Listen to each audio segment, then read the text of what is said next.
first timer for the evening, Eliana Kwartler.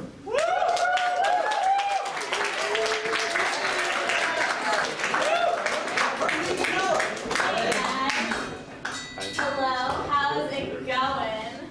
So good. I'm Eliana. This is my first time doing stand-up comedy. Be gentle. I'm 20. I'm a Scorpio. I am a feminist.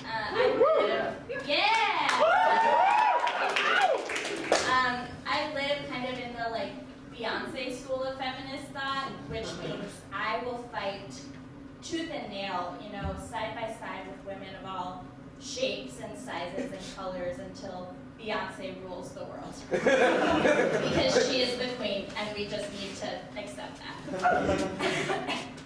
I also do theater, so hopefully my parents will just keep giving me monthly allowance until forever. So growing up in the theater world, most of my friends were theater people, and I realized pretty early on that I got along better with the theater boys than the theater girls. I think some of this had to do with the fact that we weren't competing for solos. But also after a certain point, most of us started liking boys. And then after a certain point, most of us started having sex with boys. And if one of my guy friends would hook up with a guy, I'd be like, so did you guys touch penises? And I would always get really weird looks from them. And I'd be like, come on, did you? Because even though I had grown up alongside many gay men, my idea of gay sex was kind of the phallic equivalent of a Chinese finger trap.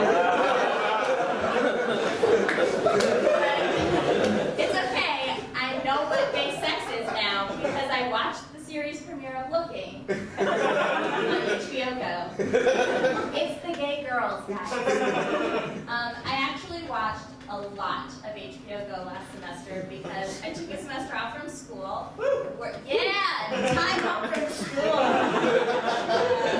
Being a semester behind. I worked for the National Organization for Women and hung out with some really cool old school feminists who taught me what mansplaining is.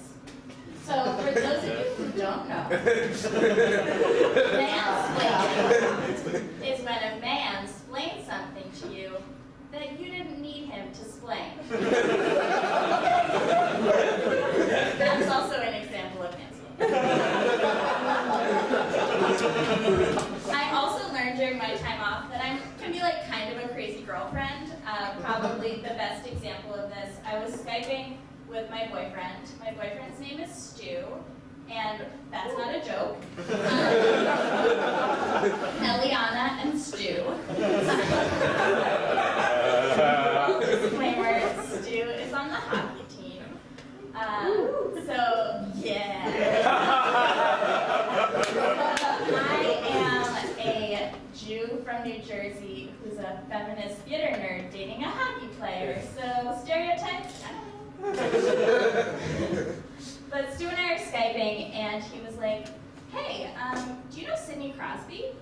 And my immediate reaction is, no, who is she? Should I know who she is? Does she go to Yale? He gave me a really weird look, so my head starts spinning. And now in my head, Sidney Crosby is tall, and she's blonde, and she can pull off a nose piercing, and she was on Arcade Fire before they were cool. She makes a really good stir fry. She is everything I am not. And then so I'm trying to look her up on Facebook. I can't find Sydney on Facebook. So obviously she has blocked me. So now there is a very real love triangle between me and Sydney Crosby. So at this point, I have brought myself close to tears, and I'm like, can you please, just tell me that you had sex with Sydney? It's okay, just need to say it. So as it turns out, Sidney Crosby is the most famous hockey player in the NHL.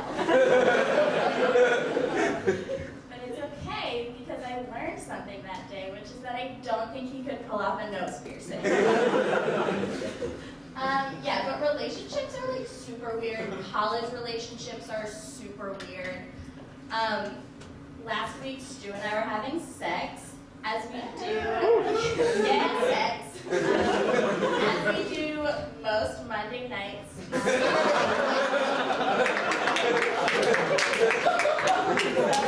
We're having sex as we do most Monday nights at 9 before going and sleeping in our separate beds. That's a real thing. And we didn't have a condom, but we decided we would just like do it anyway because it was on our decals. We're going, it's fine. And all of a sudden, he looks into my eyes and he says, "Be careful. We wouldn't want any little Wilson Kwartlers running around." And the like rational 20-year-old college student in me was like, "Ugh, please don't talk about babies when you're inside."